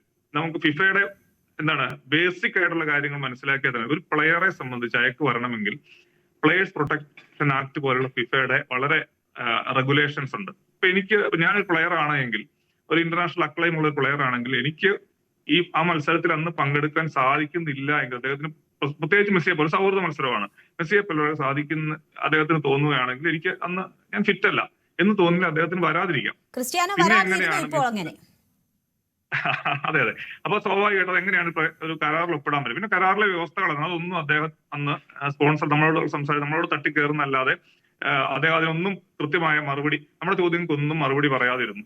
അത് കഴിഞ്ഞ് നമ്മൾ അപ്പോഴും വെയിറ്റ് ചെയ്തു. അത് കഴിഞ്ഞ് പിന്നീട് പ്രഖ്യാപിച്ചപ്പോൾ നമുക്കറിയാം പല ഇടതുപക്ഷ ഹാൻഡിലുകളിൽ നിന്ന് നമുക്ക് എത്രത്തോളം സോഷ്യൽ മീഡിയ ആക്രമണം, നിങ്ങൾ വരാതിരിക്കാൻ വേണ്ടിയുള്ള കൃത്യമായിട്ട് ചാനലുകളിൽ പോയി സംസാരിക്കും. ഇത്തരത്തിലുള്ള ആരോപണങ്ങൾ വ്യക്തിപരമായിട്ട് അതൊന്നും നമുക്ക് പ്രശ്നമല്ല, വ്യക്തിപരമായിട്ട് നേരിടേണ്ടി വന്നാൽ അതൊന്നും പ്രശ്നമല്ല. പക്ഷെ പിന്നീട് രാജേഷ് കുമാർ ഈ മെയിൽ അയച്ച ആളുകളുടെ കൂട്ടത്തിൽ ഉണ്ടോ എന്ന് വരെ സംശയിക്കേണ്ടിയിരിക്കുന്നു. അതെ, തീർച്ചയായിട്ടും അങ്ങനെയുള്ള ആരോപണം പോലും നമുക്ക് വന്നിട്ടുണ്ട്, ഇത്തരത്തിലുള്ള പല കാര്യങ്ങളും വന്നിട്ടുണ്ട്. പിന്നീടാണ് ഇതിന്റെ നമുക്ക് ഇതിന്റെ പ്രോപ്പർ ചാനൽ എന്ന് പറയുന്നത് all India football federation through മാത്രമേ ഒരു ഇന്റർനാഷണൽ ഫുട്ബോൾ മത്സരം, ഫിഫ അംഗീകാരമുള്ള ഒരു മത്സരം സംഘടിപ്പിക്കാൻ സാധിക്കുകയുള്ളൂ എന്നുള്ള ബേസിക് സംഗതി പോലും ഇതിനകത്ത് വിസ്മരിക്കപ്പെടുകയാണ്. നമുക്ക് അങ്ങനെ ഒരു സ്വാഭാവികമായിട്ടും അർജന്റീന ഒരു താല്പര്യം പ്രകടിപ്പിച്ചപ്പോൾ അതിന്റെ പ്രോപ്പർ ചാനലിൽ ഓൾ ഇന്ത്യ ഫുട്ബോൾ ഫെഡറേഷൻ, അതുപോലെ കേന്ദ്ര കായിക മന്ത്രാലയത്തിന്റെ, ആഭ്യന്തര മന്ത്രാലയത്തിന്റെ അനുമതി ഉണ്ടാവണം. ഒരു ഘട്ടത്തിൽ ചർച്ചയിൽ പറഞ്ഞത് വിസ പ്രോസസിംഗ് നടന്നുകൊണ്ടിരിക്കുകയാണെന്നുള്ള രീതിയിൽ പോലും സംസാരം ഉണ്ടായി. ഇതൊക്കെ എങ്ങനെ വരുന്നു നമുക്കറിയത്തില്ല. അതിനുശേഷമാണ് ഇത് ഇപ്പൊ അന്ന് നമ്മൾ ചോദിച്ച ക്വസ്റ്റ്യന്റെ ആൻസർ അദ്ദേഹം ഇന്ന് പറയുന്നുണ്ട് കേട്ടോ. അതായത് അന്ന് നമ്മൾ ഫിഫയുടെ അനുമതി ഉണ്ടോ, അന്ന് ഇതില്ലാതെ വരുമോ എന്നുള്ള ഒഴുക്കം മട്ടാണ്. ഇപ്പൊ കൃത്യമായിട്ട് പറയുന്നുണ്ട് ഇല്ല എന്നുള്ളൊരു കാര്യം കൃത്യമായിട്ട് പറയുന്നുണ്ട്. അതിന് അർജന്റീന ഫുട്ബോൾ അസോസിയേഷന്റെ ആണെന്ന് പറഞ്ഞ ഒരാൾ ഇവിടെ വരുന്നു, അയാൾ സ്റ്റേഡിയം പരിശോധിക്കുന്നു, എല്ലാം ഓക്കെ. ഓപ്പോസിഷനെ പ്രഖ്യാപിക്കുകയാണ് പിന്നീട് നാം കണ്ടു. ഓപ്പോസിഷൻ ഓസ്ട്രേലിയ വരുന്നു എന്ന് സ്പോൺസർ പ്രഖ്യാപിക്കുകയാണ്. ഇപ്പം അർജന്റീനയ്ക്ക് ഇങ്ങനെ ഒരു അവസ്ഥ, അതായത് അർജന്റീന ഫുട്ബോൾ അസോസിയേഷന്റെ ആൾക്കാർ ഇവിടെ ഗ്രൗണ്ട് പരിശോധിച്ചതുപോലെ തന്നെ ഓസ്ട്രേലിയൻ ഫുട്ബോൾ അസോസിയേഷന്റെ ആൾക്കാർ ഇവിടെ ഒന്ന് പരിശോധിക്കുന്നുണ്ട്. ഇവർ അറിഞ്ഞിട്ട് പോലും ഉണ്ടാവില്ല. അവരോട് ചോദിച്ചപ്പോൾ അസോസിയേഷൻ ഒരു പ്രൈവറ്റ് ചാറ്റിൽ ചോദിച്ചപ്പോൾ ഇവർ അറിഞ്ഞിട്ട് പോലും ഇല്ല. അപ്പൊ അങ്ങനെ എല്ലാ തരത്തിലുള്ള പറ്റിക്കലും, നിങ്ങൾക്കറിയാമോ കോഴിക്കോടെ കുട്ടികൾ, ഈ പ്രഖ്യാപനം വന്നപ്പോൾ കോഴിക്കോട്ടിലെ പാവപ്പെട്ട അല്ലെങ്കിൽ സാധാരണക്കാരായ ഫുട്ബോൾ പ്രേമികളായ കുട്ടികൾ അവിടെ ലഡു വിതരണം, മെസ്സിയുടെ അല്ലെങ്കിൽ അർജന്റീന ജേഴ്സി ഇട്ട് ലഡു വിതരണം നടത്തി. 10, 100, 200 കുട്ടികൾ. അത്രത്തോളം ആഘോഷം. അല്ലെങ്കിൽ കടപ്പുറത്ത് മെസ്സിയുടെ ചിത്രം, മണൽ ശില്പം ഒരുക്കുന്നു. ഇങ്ങനെ എത്രത്തോളം ആഹ്ലാദത്തോടെയും അവരുടെ ഒക്കെ ഒരു വികാരത്തെ ശരിക്കും ചൂഷണം ചെയ്തുകൊണ്ട് പറ്റിക്കുന്ന ഇടപാടല്ലേ. ഞാൻ പിന്നെ ഇത് അഴിമതി വശത്തേക്ക് ഒന്നും പോകുന്നില്ല. ഇതിനകത്ത് അഴിമതിയുടെ വശത്തേക്ക് പറഞ്ഞാൽ നമ്മളിപ്പോ കഴിഞ്ഞ കുറെ നാളുടെ കായിക വകുപ്പുമായി ബന്ധപ്പെട്ട നിരവധി അഴിമതികളെ കുറിച്ച് നമ്മൾ പറയുന്നു. ഈ കായികം നമുക്ക് കേരളത്തിന്റെ ചരിത്രത്തിൽ ആദ്യമായിട്ടാണ് കേരളത്തിൽ ഒരു കായിക വകുപ്പിന് പോർട്ട്ഫോളിയോ, അല്ലെങ്കിൽ കായിക വകുപ്പിന് തന്നെ പോർട്ട്ഫോളിയോ ഒരു മന്ത്രി ഉണ്ടാകുന്നത്. അപ്പൊ അതുകൊണ്ട് തന്നെ നമ്മൾ കൂടുതലായിട്ട് കായിക വകുപ്പിൽ എന്തെങ്കിലും ഇപ്പൊ കഴിഞ്ഞ 2 ടേമായി നമുക്ക് ധാരാളമായിട്ട് നേട്ടങ്ങൾ കൊണ്ടുവരാൻ പറ്റുള്ളൂ. ഈ മന്ത്രി വന്നതിന് ശേഷം, ഈ കായിക വകുപ്പ് വന്നതിന് ശേഷം ഉണ്ടായ നേട്ടങ്ങളെ കുറിച്ച് നിങ്ങൾ ചുമ്മാ ഒന്ന് ആലോചിച്ച്. എന്തൊക്കെ ഗോൾ ഇല്ലാത്ത പോസ്റ്റിലേക്ക് ഗോൾ അടിക്കുന്നതിന് 50 ലക്ഷം രൂപ. സ്പോർട്സ് സമിറ്റ് എനിക്കറിയായിരിക്കും. സ്പോർട്സ് സമിറ്റ് എന്നൊരു വലിയ, അതായത് സ്പോർട്സ് മേഖലയിൽ ഇൻവെസ്റ്റ്മെന്റ് പ്രതീക്ഷിച്ചുകൊണ്ട് വലിയൊരു മാമാങ്കം ഇവിടെ നടത്തുകയുണ്ടായി. ഏതാണ്ട് 3-4 കോടി രൂപയോളാണ് ആ സമിറ്റിന് ചെലവായതെന്നാണ് ഞാൻ മനസ്സിലാക്കുന്നത്. അതിനുശേഷം ഒറ്റ ഇൻവെസ്റ്റ്മെന്റ് സിംഗിൾ, ഇപ്പൊ നമുക്കറിയാം ഇവിടെ SLK പോലുള്ള ഗ്രൂപ്പ് അല്ലെങ്കിൽ മീരാൻ ഗ്രൂപ്പ് പോലുള്ള ആൾക്കാർ അതിപ്പം ഈ ഇൻവെസ്റ്റ് ഇല്ലെങ്കിൽ പോലും അവർ ഇൻവെസ്റ്റ് ചെയ്തോളും. അവരുടെ ഓൾറെഡി അവരുടെ പല കാര്യങ്ങളും അവരുടെ ഇൻവെസ്റ്റ്മെന്റ് ഉണ്ട്. അല്ലാതെ എത്ര പേര് ഇൻവെസ്റ്റ്മെന്റ് കൊണ്ടു, എത്ര കോടി രൂപ ഇൻവെസ്റ്റ്മെന്റ് ഉണ്ട്, അതിലെ പൈസ മുഴുവൻ തീർന്നു. അതുപോലെ തന്നെ ഇപ്പം ടെൻഡറിന്റെ കാര്യം എനിക്ക് തമാശയാ തോന്നുന്നത്. ഇതിന് കരാറുണ്ടോ എന്ന് ചോദിച്ചപ്പം രേണുക്കറിയാം, ഈ സ്പോർട്സ് സമിറ്റ് ആയിക്കോട്ടെ അല്ലെങ്കിൽ GV രാജ സ്കൂളില് പാവപ്പെട്ട കുട്ടികൾക്ക് ഭക്ഷണം കൊടുക്കുക, അല്ലെങ്കിൽ അവിടുത്തെ അത്ലറ്റുകൾക്ക് ഭക്ഷണം കൊടുക്കാനുള്ള കരാർ ഏൽപ്പിച്ചേക്കുന്നത് ടെൻഡർ നടപടികൾ ഇല്ലാതെ മാധ്യമങ്ങൾ റിപ്പോർട്ട് ചെയ്തിട്ടുണ്ട് ആ സംഭവം. ടെൻഡർ നടപടി. അപ്പൊ അതുകൊണ്ട് തന്നെ ടെൻഡർ എന്ന് പറയുന്നത് ഇതൊക്കെ ഒരു വെറും ടെൻഡറോ അല്ലെ കരാർ ഒപ്പിടുക എന്നൊക്കെ പറയുന്നത് വെറും ഇദ്ദേഹത്തിന് അതൊന്നും എന്താ പറയണ്ടേ, അതൊന്നും അത്ര സജീവം പരിഗണിക്കേണ്ട വിഷയമേ അല്ലെന്നാണ് ഇദ്ദേഹം മനസ്സിലാക്കുന്നത്. തീർച്ചയായും. എന്തായാലും ഇതുമായി ബന്ധപ്പെട്ട് നമ്മൾ ഈ വിഷയത്തിലേക്ക് തന്നെ വന്നാൽ ഇതുമായി ബന്ധപ്പെട്ട് നിരവധി ചോദ്യങ്ങൾ ഇനിയും അവ്യക്തമായി തുടരുകയാണ്. ഇപ്പോൾ ഈ കരാർ എന്താണ്? GCDAയുടെ ഉടമസ്ഥതയിലുള്ള ഒരു സ്റ്റേഡിയത്തിൽ ഈ നിർമ്മാണ പ്രവർത്തികൾ നടത്താൻ സ്പോൺസറെ തന്നെ ഏൽപ്പിച്ചതിൽ ഏത് വ്യവസ്ഥയിലാണ്, എന്താണ് കരാർ തുടങ്ങി നിരവധി സംശയങ്ങളുണ്ട്. ഈ തുക വലിയ തുകയാണ് ഞങ്ങൾ ചെലവാക്കുന്നത്, അതുകൊണ്ട് തന്നെ ടിക്കറ്റ് നിരക്ക്, നടക്കാത്ത കളിയുടെ ടിക്കറ്റ് നിരക്ക് വലിയ ഉയർന്നതായിരിക്കും എന്നൊരു പ്രഖ്യാപനം നേരത്തെ തന്നെ വന്നതാണ്. അതിലൂടെ ഈ നഷ്ടം നികത്തും എന്നതായിരുന്നു ഇതുവരെ പ്രഖ്യാപിച്ചിരുന്നത്. ഇനി അത് നടക്കാതെ വന്നാൽ ആ നഷ്ടം അവർ എങ്ങനെയാണ് നികത്താൻ പോകുന്നത് എന്നതൊരു വലിയ ചോദ്യമാണ്. അവിടെയാണ് ഇതിൽ ഉടമസ്ഥാവകാശം വേണം എന്ന തരത്തിൽ ഈ സ്പോൺസർ തന്നെ ഒരു നിർദ്ദേശം നേരത്തെ തന്നെ മുന്നോട്ട് വെച്ചിരുന്നു എന്ന വാർത്ത വരുന്നത്. GCDAയ്ക്കും ഫുട്ബോൾ അസോസിയേഷനും ഒക്കെ വലിയ വിയോജിപ്പ് ഇതുമായി ബന്ധപ്പെട്ടുണ്ട് എന്ന കാര്യങ്ങളൊക്കെ വരുന്നു. അപ്പോൾ ഇത്തരം സംശയങ്ങൾ ധാരാളം വരുമ്പോൾ ചോദ്യങ്ങൾ ധാരാളം ഉണ്ടാകും. അങ്ങനെ ചോദിക്കുന്നവരോട് എന്താണ് മന്ത്രി ഇന്നലെ പറഞ്ഞത് എന്നത് കൂടി ഒന്ന് കേൾക്കാം. ഫിഫയിൽ ഇത്ര കർശനമായിട്ടുള്ള പ്രശ്നം ഉണ്ടാവാൻ കാരണം നമ്മളെ സുഹൃത്തുക്കൾ തന്നെ ഇവിടുന്ന് മെയിൽ അയച്ചിട്ടാണ്. അവിടെ അവർക്ക് ഇപ്പോൾ ആദ്യം അർജൻറ്റീനയിൽ നിന്നുള്ള ബന്ധപ്പെട്ട ആളുകൾ വന്നു, പരിശോധിച്ചു, അവർ സാറ്റിസ്ഫൈ ചെയ്ത് പോയതാണ് ഈ കാര്യങ്ങൾ. പക്ഷെ അതിനുശേഷം അവിടെ ഉണ്ടായിരുന്ന ചില ഈ ഗ്യാസ് അങ്ങനത്തെ കാര്യങ്ങൾ ഇവിടുന്ന് ഇഷ്ടം, നീ ഒന്ന് ചോദിക്കുന്ന പോലെ ഉത്തരം പറയുന്ന ജോലിയല്ല എൻ്റെ. ഈ പറയുമ്പോൾ നീ ഒരു കാര്യം അറിയും, നീ ചോദിക്കുമ്പോൾ ഈ ചോദ്യത്തിന് ഞാൻ തുടക്കത്തിലെ ഉത്തരം പറഞ്ഞതാണ്. അപ്പോൾ കൂടുതൽ കൂടുതൽ ചോദ്യം ചോദിച്ചാൽ ഈ രീതിയിലായിരിക്കും മിനിസ്റ്റർ മറുപടി പറയുക. അതല്ല പണി എന്നതാണ് മിനിസ്റ്ററുടെ ധാരണ. ശ്രീ മാത്യു പറഞ്ഞു പൂർത്തിയാക്കിയോ? അതായത് ഇപ്പൊ മാധ്യമപ്രവർത്തകർ നമ്മൾ നിരന്തരമായിട്ട് ചോദ്യം ചോദിച്ചുകൊണ്ടിരിക്കും. മാധ്യമപ്രവർത്തകർക്ക് മന്ത്രിയുടെ അതേ ഭാഷയിൽ മറുപടി പറയാൻ അറിയാൻ മേലാഞ്ഞിട്ടല്ല എന്നുള്ള കാര്യം നമ്മൾ മനസ്സിലാക്കും. അദ്ദേഹം അപ്പൊ നമ്മുടെ സംസ്കാരവും അദ്ദേഹത്തിന്റെ സംസ്കാരവും ഒരുപോലെ ആയി പോകും എന്നുള്ളത് കൂടി ആ കാര്യത്തിൽ പരിഗണിക്കേണ്ടതുണ്ട്. ഇതിനകത്ത് ഒരു കാര്യം കൂടി ചേർത്താൽ, ഇപ്പൊ ഇവിടെ ഈ ടിക്കറ്റ് വിൽപ്പനയുടെ കാര്യം ഒക്കെ പറഞ്ഞപ്പോൾ ഒരു കാര്യം കൂടി സൂചിപ്പിക്കാൻ ആഗ്രഹിക്കുക. അതായത് ഈ ഇന്റർനാഷണൽ മത്സരങ്ങളുടെ പേരിൽ തട്ടിപ്പ് നടത്തിയ സംഭവവികാസങ്ങൾ ഇതിനു മുമ്പ് ഉണ്ടായിട്ടുണ്ട്. ഘാനയിലും അതുപോലെ ഇന്തോനേഷ്യയിലും ഒക്കെ. അവിടെ ലിവർപൂളും ഇന്തോനേഷ്യയിലും ടീമും തമ്മിൽ എന്ന് വെച്ച് ഇവിടെ തട്ടിപ്പാണെന്നുള്ള കാര്യം ഞാനിപ്പോ 100% പറയുന്നില്ല, എങ്കിൽ പോലും ഈ കൂട്ടത്തിൽ ചേർക്കാൻ ആൾക്കാർ അല്ലെങ്കിൽ പ്രേക്ഷകർക്ക് ഇതൊന്നും മനസ്സിലാകുക എന്നുള്ള കാര്യമാണ്. അതായത് ലിവർപൂളും ഇന്തോനേഷ്യയിലെ ഒരു ടീമും തമ്മിൽ മത്സരം നടത്തും എന്ന് പറഞ്ഞുകൊണ്ട് അവിടെ ടിക്കറ്റ് വിൽപ്പനയൊക്കെ നടത്തി കോടികൾ സമ്പാദിച്ച ഒരു ചരിത്രം പണ്ട് എപ്പോഴോ വായിച്ചു കേട്ടിട്ടുണ്ട്. അതുപോലെ തന്നെ ഘാനയിലെ റയൽ മാഡ്രിഡും മറ്റേതൊരു പ്രധാനപ്പെട്ട ടീമും തമ്മിലുള്ള മത്സരം നടത്തുമെന്ന് പറഞ്ഞുകൊണ്ട് അവിടെ ഒരു തട്ടിപ്പ് സംഘം ഇതുപോലെ നടത്തിയതുണ്ട്. എന്ന് വെച്ച് അത് തട്ടിപ്പാണെന്ന് ഞാൻ ഒരിക്കലും പറയുന്നില്ല. ഇത്തരത്തിലുള്ള സംഭവങ്ങൾ രാജ്യാന്തര തലത്തിൽ നടന്നിട്ടുണ്ടെന്നത് ഒരു ഓർമ്മപ്പെടുത്തൽ മാത്രമാണ് ഇപ്പോൾ ഇവിടെ പറയാനുള്ളത്. ശരി. ശ്രീ മാത്യു വർഗീസ്, നോക്കൂ, ഈ PV ശ്രീനിജൻ നേരത്തെ ന്യൂസ് 18നോട് സംസാരിക്കുമ്പോൾ അദ്ദേഹം ഈ ചർച്ചയിൽ ഉണ്ടാകാത്തത് അദ്ദേഹം ഈ സമയത്ത് യാത്രയിലാണ് എന്ന് പറഞ്ഞതുകൊണ്ടാണ്, ഫ്ലൈറ്റിലായിരിക്കുമെന്ന് പറഞ്ഞതുകൊണ്ടായിരുന്നു. നേരത്തെ ന്യൂസ് 18നോട് സംസാരിക്കുമ്പോൾ അദ്ദേഹം പറഞ്ഞത് നേരത്തെ ഞാൻ കേൾപ്പിച്ചതാണ്. അദ്ദേഹം പറയുന്ന ഒരു കാര്യം, ഇവിടെ അർജന്റീനൻ ഫുട്ബോൾ അസോസിയേഷൻ പ്രതിനിധികൾ വന്നു, സ്പോൺസറായിരുന്നു മുന്നിൽ നിന്നത്, സ്റ്റേഡിയം ഉൾപ്പെടെ കാണിക്കാനൊക്കെ കൊണ്ടുപോയത് സ്പോൺസറാണ്. ശ്രീനിജൻ പറയുന്നു GCDAയുടെ എക്സിക്യൂട്ടീവ് അംഗമായ ഈ ഫുട്ബോൾ അസോസിയേഷൻ എറണാകുളം ജില്ലാ പ്രസിഡന്റായ അദ്ദേഹം ഈ കാര്യം അറിഞ്ഞില്ല. ഈ ഫുട്ബോൾ അസോസിയേഷന് ഇതുമായി ബന്ധപ്പെട്ട് യാതൊരു അറിയിപ്പുകളും ഉണ്ടായിരുന്നില്ല, ഒരു കാര്യവുമായി ബന്ധപ്പെട്ടും അവർ അങ്ങനെ ഒരു അറിയിപ്പ് ഉണ്ടായിരുന്നില്ല എന്നൊക്കെ. സാധാരണ നിലയിൽ ഇങ്ങനെയുള്ള അർജന്റീനയെ പോലെയൊക്കെ ഒരു ടീം വരികയും ആ രീതിയിലുള്ളൊരു അന്താരാഷ്ട്ര മത്സരം, സൗഹൃദ മത്സരം നടക്കുകയും ചെയ്യുമ്പോൾ ഫെഡറേഷനെയൊക്കെ ഇങ്ങനെ നോക്കുകുത്തിയാക്കിയാണോ അത് നടത്തുക? അങ്ങനെയാണെങ്കിൽ ഈ സംവിധാനങ്ങൾ എന്തിനാണ്? കേരളത്തിൻ്റെയും ഇന്ത്യയുടെയും ഫുട്ബോളിൻ്റെ വളർച്ചയ്ക്കും മറ്റും ലക്ഷ്യമിട്ടുള്ള ഈ സംഘടനകളെ ഇങ്ങനെ നോക്കുകുത്തികളായി ഏതെങ്കിലും ഒരു സ്പോൺസർ മുന്നിൽ നിന്ന് ഈ കാര്യങ്ങൾ നടത്താനാണെങ്കിൽ ഇതിൻ്റെ ഒന്നും ആവശ്യമില്ലല്ലോ. അത് 100% ശരിയാണ്. ഇങ്ങനെയുള്ള സ്പോൺസർമാരാണ് നമ്മുടെ കേരളത്തിലെ അല്ലെ ഇന്ത്യയിലെ സ്പോർട്സ് നശിപ്പിക്കുന്നത്, യാതൊരു സംശയമില്ല. ശ്രീ ബഹുമാനപ്പെട്ട MLA പറഞ്ഞത് 100% ശരിയാണ്. നമ്മുടെക്ക് ഒരു പ്രോപ്പറായിട്ടുള്ള ഒരു അസോസിയേഷൻ ഉണ്ട്.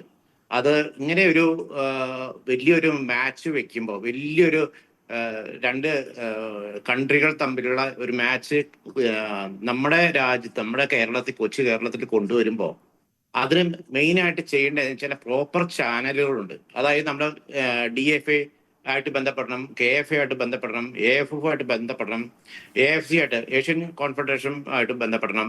അവരെ എല്ലാം മുൻ നിർത്തി, അതുപോലെ തന്നെ central government, sports minister, central government minister, അവരെയൊക്കെ ബന്ധപ്പെടുത്തിക്കൊണ്ട് മാത്രം ഇത് മുമ്പോട്ട് പോകുള്ളൂ. അല്ലാതെ ഒരു സ്പോൺസർ പെട്ടെന്ന് ഒരു സുപ്രഭാതത്തിൽ വന്നിട്ട് ഇതുപോലെ കാണിക്കുന്നത് ചിലപ്പോൾ അത് തട്ടിപ്പ് തന്നെയായിരിക്കും. അത് നമുക്ക് പറയാതിരിക്കാൻ പറ്റില്ല. ഇതിന്റെയൊക്കെ പിന്നിൽ ഇത്രയും ആൾക്കാരുണ്ടെങ്കിൽ മാത്രമാണ് ഒരു രാജ്യത്തെ ഒരു നിങ്ങളെന്താ പറയുന്നത്, ഒരു വേൾഡിലെ ഏറ്റവും നമ്പർ 1 ടീമാണ് അത്. ഈ കേരളത്തിൽ വരുമ്പോഴത്തേനും അത് എന്തെല്ലാം സെക്യൂരിറ്റി കാര്യങ്ങൾ നോക്കേണ്ടതുണ്ട്. അത് സെൻട്രൽ ഗവൺമെന്റിന്റെ ഒക്കെ പിൻബലം ഇല്ലാതെ ഇത് നടക്കാൻ പോകുന്നില്ല. ഇത് നടക്കൂല. ഇത് ആൾക്കാരെ പറ്റിക്കാം. നിങ്ങൾക്കറിയാം, നമ്മുടെ കേരളത്തിലുള്ള കൊച്ചു കുട്ടികൾ വരെ മെസ്സിയുടെ ജേഴ്സി ഇട്ട് നടക്കുന്നുണ്ട്. അവർ കേരളത്തിൽ എത്ര സ്പോർട്സുകാരുണ്ട്. നമ്മൾ ഈ മലപ്പുറം ഭാഗത്തേക്കൊക്കെ പോയി നോക്ക്, എല്ലാവരുടെയും കയ്യിൽ മെസ്സിയുടെ ജേഴ്സിയാണ്, മെസ്സിയുടെ 10 നമ്പർ ജേഴ്സിയാണ്. മലപ്പുറം മാത്രം എടുക്കണ്ട, കോഴിക്കോട്, കണ്ണൂർ, കാസർഗോഡ്, ഈ കാണുന്ന മുഴുവൻ മെസ്സിയുടെ ജേഴ്സി ഇട്ടല്ലേ നടക്കുന്നേ. അപ്പൊ ഇത്രയും ആൾക്കാര്, ലക്ഷക്കണക്കിന് ആൾക്കാര് ഇതിന്റെ പിന്നിൽ സന്തോഷിച്ചിരിക്കുമ്പോ ഇങ്ങനെ ഇത് നടക്കൂല എന്ന് പോകുമ്പോ ഈ കേരളത്തിലെ പാവപ്പെട്ട ഈ അർജന്റീന ഫാൻസ്, അതുപോലെ തന്നെ കേരളത്തിലെ സ്പോർട്സുകാര്, ഫുട്ബോൾ ഇഷ്ടപ്പെടുന്നവര്, അവർക്കൊക്കെ വളരെ നിരാശ തോന്നൂലേ? അപ്പൊ എനിക്ക് ബഹുമാനപ്പെട്ട മന്ത്രിയോട് ഒറ്റ കാര്യം പറയാനുള്ളത്, നല്ല രീതിയിൽ, ആരെ വെറുപ്പിക്കാതെ നല്ല രീതിയിൽ നമുക്ക് ഇത് കൊണ്ടുപോകണം. അതിന് പിന്നിൽ ആരൊക്കെ ഉണ്ട് വേണം, ഇത് AFO അവരോടൊക്കെ സംസാരിച്ചിട്ട് ഇത് നമുക്ക് ബസ്സിനെ എത്രയും പെട്ടെന്ന് ഇവിടെ കൊണ്ടുവരാനുള്ള ഒരു വഴി ഉണ്ടാക്കണം എന്നാണ് എനിക്ക് അഭ്യർത്ഥിക്കാനുള്ളത്. അതുപോലെ തന്നെ നമ്മുടെ മെസ്സി കേരളത്തിൽ വന്നു കഴിഞ്ഞാൽ തന്നെ കേരളത്തിലെ ഫുട്ബോളിന്റെ ഒരു വളർച്ച ഭീകരമായിരിക്കും. അത് നമുക്ക് ചിന്തിക്കാൻ പറ്റാത്ത ലെവലായിരിക്കും. ആ ഒരു ഊർജം നമ്മുടെ സ്പോർട്സിന് ഫുട്ബോൾ ഡെവലപ്മെന്റിന് കിട്ടുകയാണ്. അതൊക്കെ ചിന്തിച്ചിട്ട് നമ്മളിത് ഒരു വലിയ വഴക്കുണ്ടാക്കാതെ നല്ല രീതിയിൽ കൊണ്ടുപോകണം എന്നാണ് എനിക്ക് അഭിപ്രായമുള്ളത്. ശരി, ശ്രീ റോണി കെ ബേബി, നോക്കൂ, ഈ വിഷയവുമായി ബന്ധപ്പെട്ട് ഇപ്പോഴും ഈ പ്രതീക്ഷകൾ തീരെ തല്ലിക്കെടുത്തുന്ന തരത്തിലുള്ള വാർത്തകളായാലും ഇതിനെക്കുറിച്ചുള്ള ചോദ്യങ്ങളായാലും ഒക്കെ വരുമ്പോൾ മെസ്സി വരുമെന്ന് പ്രതീക്ഷിച്ചിരുന്ന ആളുകൾക്കിടയിൽ അസ്വസ്ഥതയുണ്ടാകുന്നു. ഇവരൊക്കെ വരാതിരിക്കാൻ ശ്രമിക്കുന്നവരും മിനിസ്റ്ററെ പോലെ ഉള്ളവരും മറ്റുമൊക്കെ വരാൻ വേണ്ടി കിണഞ്ഞ് പരിശ്രമിക്കുന്നവരും എന്നൊരു ചോദ്യമുണ്ടാകും. അപ്പോൾ അവിടെ ആ മെസ്സി വികാരമാണ് വർക്ക് ചെയ്യുന്നത്, ആ ടീമിനോടുള്ള കേരളത്തിൻ്റെ ആരാധനയാണ് വർക്ക് ചെയ്യുന്നത്. അപ്പോൾ അത് ചൂഷണം ചെയ്യാനുള്ള വലിയ ബോധപൂർവമായ ശ്രമം ഈ ആളുകളുടെ ഭാഗത്തു നിന്ന് ഉണ്ടായിട്ടുണ്ട് എന്നതാണോ കോൺഗ്രസ് സംശയിക്കുന്നത്? അതൊരു പക്ഷേ നേട്ടമാക്കാം എന്ന തോന്നൽ സർക്കാരിനെ സംബന്ധിച്ചുണ്ടായിരുന്നോ? അതുകൊണ്ട് കൂടുതൽ ഡെക്കറേഷനൊന്നും വേണ്ട, അല്ലെങ്കിൽ കരാറുമായി ബന്ധപ്പെട്ടോ മറ്റോ ഒക്കെയുള്ള ചർച്ചകളോ അല്ലെങ്കിൽ കടുംപിടുത്തങ്ങളോ സർക്കാർ ഒഴിവാക്കി കൊടുത്തിട്ടുണ്ടാവുമോ? ഇന്ന് കേരളം നന്ദി പറയേണ്ടത് സ്പാനിഷ് മാധ്യമമായിട്ടുള്ള ലാ നാസിയോൺ എന്ന് പറയുന്ന ആ മാധ്യമത്തിലാണ് ഈ ഒരു റിപ്പോർട്ട് വന്നത്. മെസ്സി കേരളത്തിലേക്കില്ല, അർജന്റീനിയൻ ടീം കേരളത്തിലേക്കില്ല.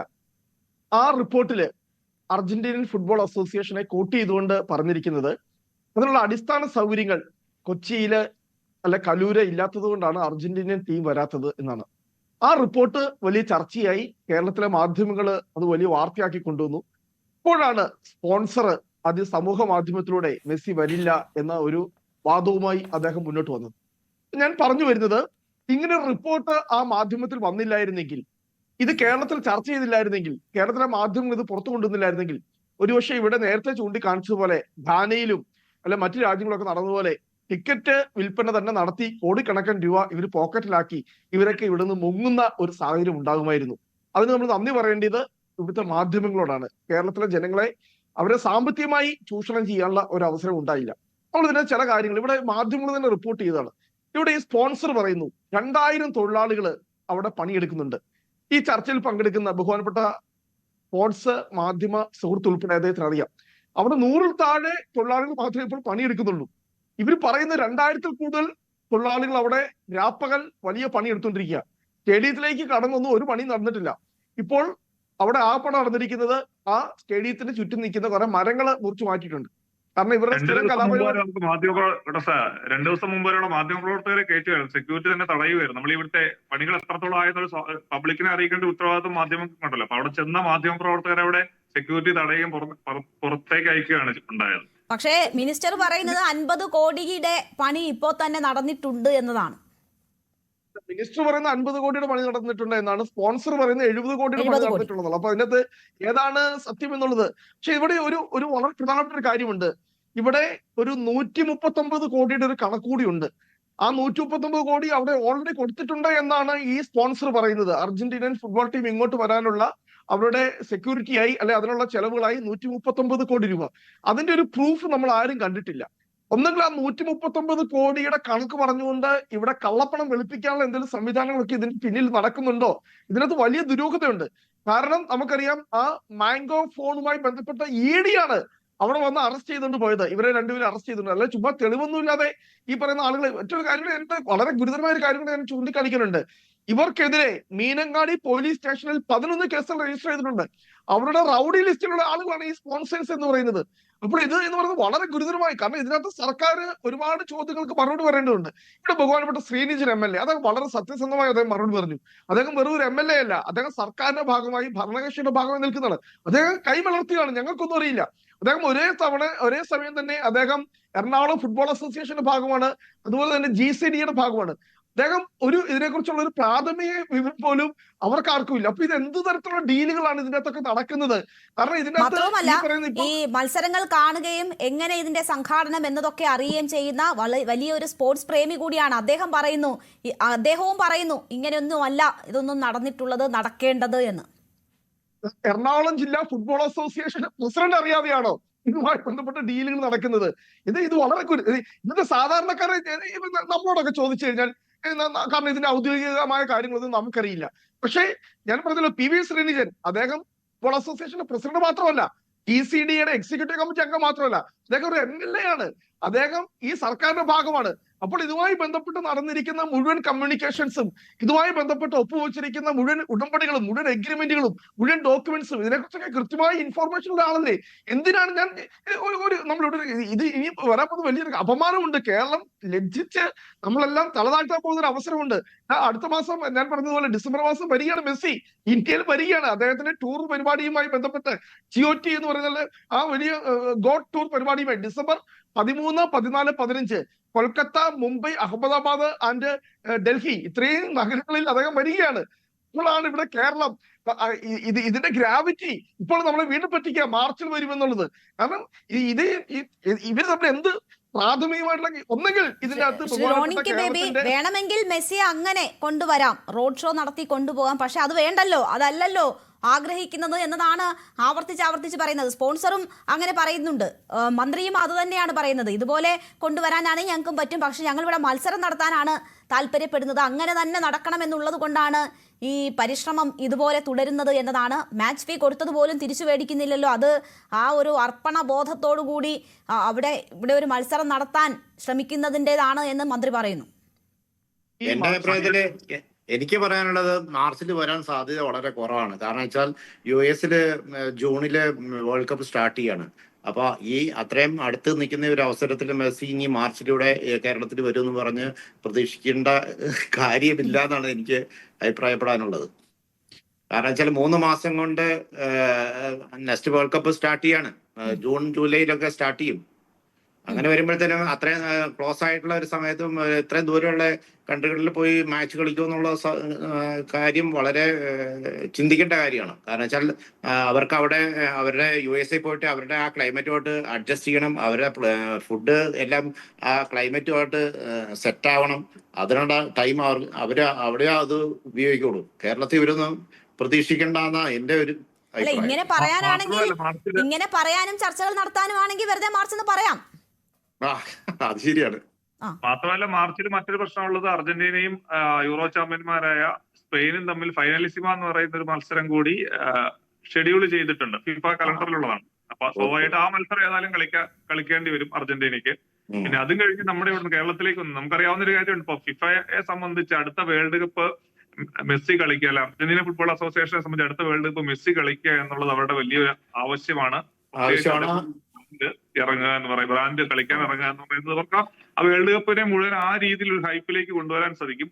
അപ്പം സ്വാഭാവികമായിട്ടും മെസ്സിക്ക് ഒരു ഇഞ്ചുറി പറ്റുക, അല്ലെങ്കിൽ മെസ്സിക്ക് മറ്റു കാലാവസ്ഥാ പ്രശ്നങ്ങൾ മൂലമുണ്ടായ പ്രശ്നങ്ങൾ ഉണ്ടാകുക, ഇതൊന്നും ഫിഫയോ അല്ലെങ്കിൽ അർജന്റീന ഫുട്ബോൾ അസോസിയേഷനോ ആഗ്രഹിക്കുന്ന കാര്യങ്ങളല്ല.